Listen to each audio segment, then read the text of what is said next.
Bismillahirrahmanirrahim. Alhamdulillahirrahmanirrahim. Salatu wassalamu ala rasulillah ma ba'd.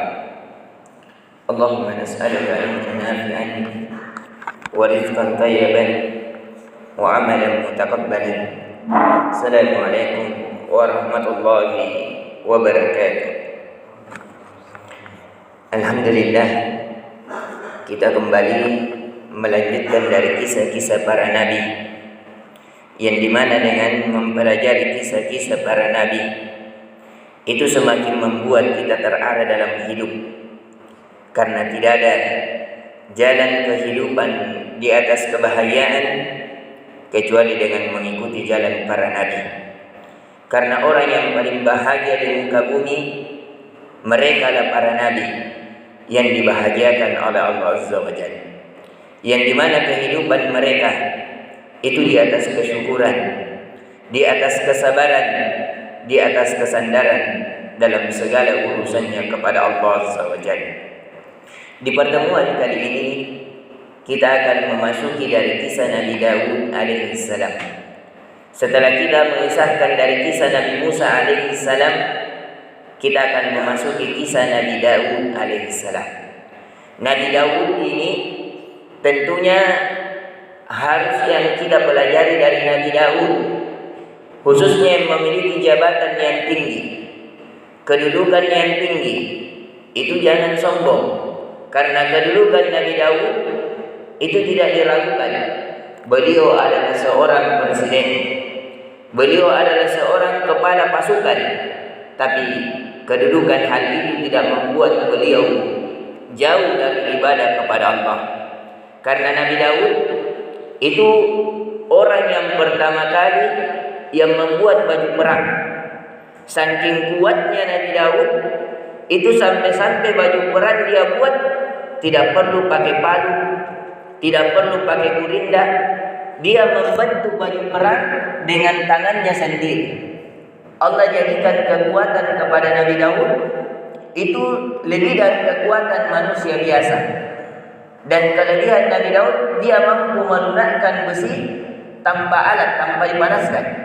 Langsung dia bentuk. Jadi sepakat ahli sejarah, orang yang pertama kali membuat baju perang itu adalah Nabi Daud alaihissalam. Dan inilah pekerjaan Nabi Daud.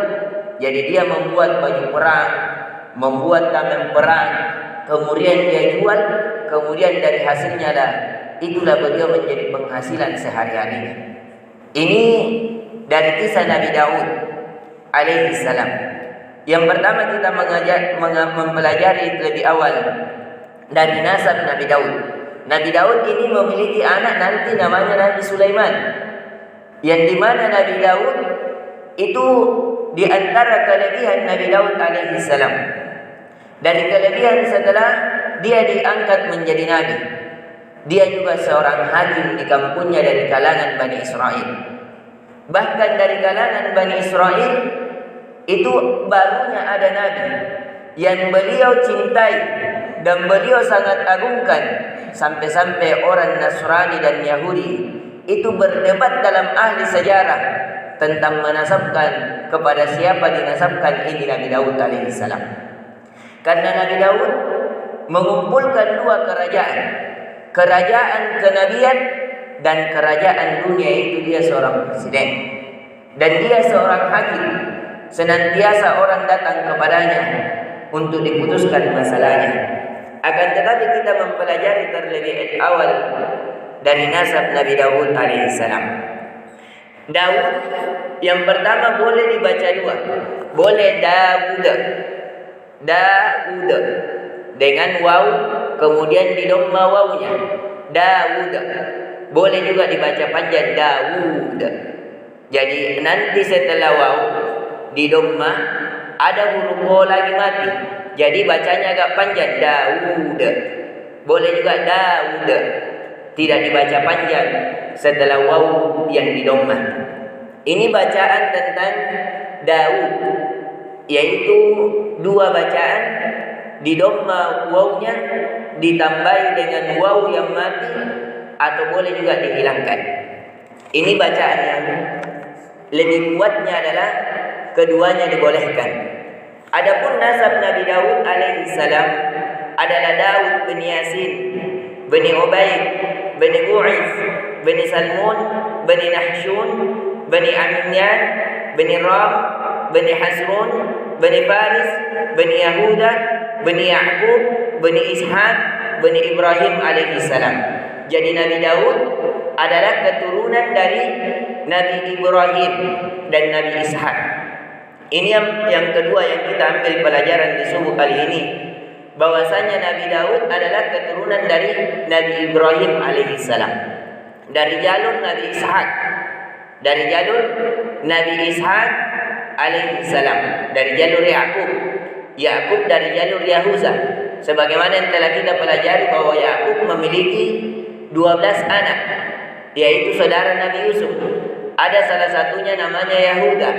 Dari keturunan Yahuda lah ini, itu keturunan muncul Nabi Daud alaihi salam. Nanti Nabi Daud memiliki anak namanya Sulaiman. Dan di pelajaran yang ketiga yang kita ambil di subuh kali ini adalah kesolehan Nabi Daud. Tentunya Nabi Daud alaihi salam, selain daripada memiliki kekuatan jasad, dia mampu melunakkan besi tanpa pengapian. Dan Nabi Daud juga adalah orang yang sangat rajin berpuasa. Makanya puasa yang paling dicintai Nabi Daud alaihi, puasa yang paling dicintai oleh Allah Azza wa Jalla, kata Nabi sallallahu alaihi wasallam dalam hadis yang sahih, adalah puasanya Daud. Dia sehari berpuasa, sehari berbuka. Nabi Daud di siang hari berpuasa, di malam hari salat malam. 1/6 dari salat malamnya itu dia infakkan kepada Allah untuk menghadap kepada Allah. Jadi dia berikan Nabi Daud alaihi salam, di antara keajaibannya, dia orang yang paling ahli membaca kitab Zabur. Karena Nabi Daud diturunkan padanya Zabur, yang dimana Nabi Daud kalau mengaji itu jangan dibayangkan lagi. Saking indahnya bacaannya, dia menguasai 70 bacaan. Jadi ada 70 nada bacaan yang dikuasai oleh Nabi Daud. Antara satu bacaan dengan bacaan yang lainnya, itu bacaan yang kedua lebih indah dari bacaan yang pertama.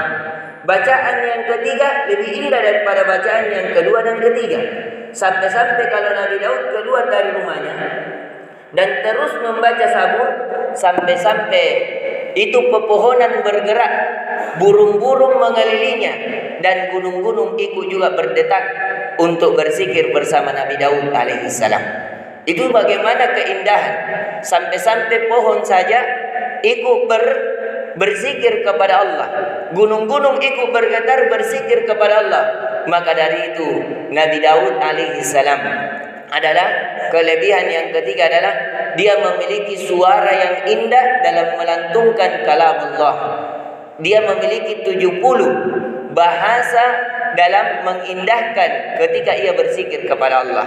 Dan kelebihannya sampai-sampai saking indahnya itu, sampai-sampai para pepohonan, burung-burung dan gunung-gunung ikut berzikir bersamanya. Jadi ada 3 pelajaran di subuh kali ini yang kita mengambil pelajaran, bahwasanya kedudukan Nabi Daud alaihi salam sebagai orang panglima pasukan, sebagai seorang presiden, sebagai nabi, sebagai orang yang memiliki pekerjaan, tidak melalaikannya dari mengingat kepada Allah. Bahkan dia memiliki ahli dari berzikir kepada Allah, yaitu ahli Taurat. Yang dimana kita dibanyakan kali ini, banyak manusia baru memiliki kedudukan yang sedikit, harta yang sedikit, kelimpahan dari dunia yang sedikit, sudah lalai dari mengingat kepada Allah. Semoga pelajaran kali ini memberikan pelajaran kepada kita bahwasanya hendaknya kedudukan, jabatan, pangkat itu tidak melalaikan kita dari berzikir kepada Allah. Karena hal itu dicela, kata Allah Azza wa Jalla, la tulhikum amwalukum wala auladukum an dzikrillah wa man yaf'al dzalika fa ulaika humul khasirun. Wahai sekalian manusia, janganlah harta dan anak-anak kalian menjadikan kalian berpaling dari berzikir mengingat kepada Allah. barang siapa yang melakukan hal demikian, maka sebenarnya mereka lah itu orang-orang yang merugi. Yang dimana Nabi Daud memiliki pekerjaan, kesibukan untuk mencari nafkah, namun kesibukannya tidak melalaikan dari berzikir kepada Allah SWT. InsyaAllah di pertemuan kali yang lain kita akan mempelajari bagaimana Nabi Daud bisa menjadi seorang raja dipilih oleh Bani Israel dan bagaimana kewafatannya dalam kehidupannya, insyaallah taala. Ini yang bisa kita berikan. Subhanakallahumma bihamdik, asyhadu an la ilaha illa anta, astaghfiruka wa atubu ilaik. Assalamualaikum warahmatullahi wabarakatuh.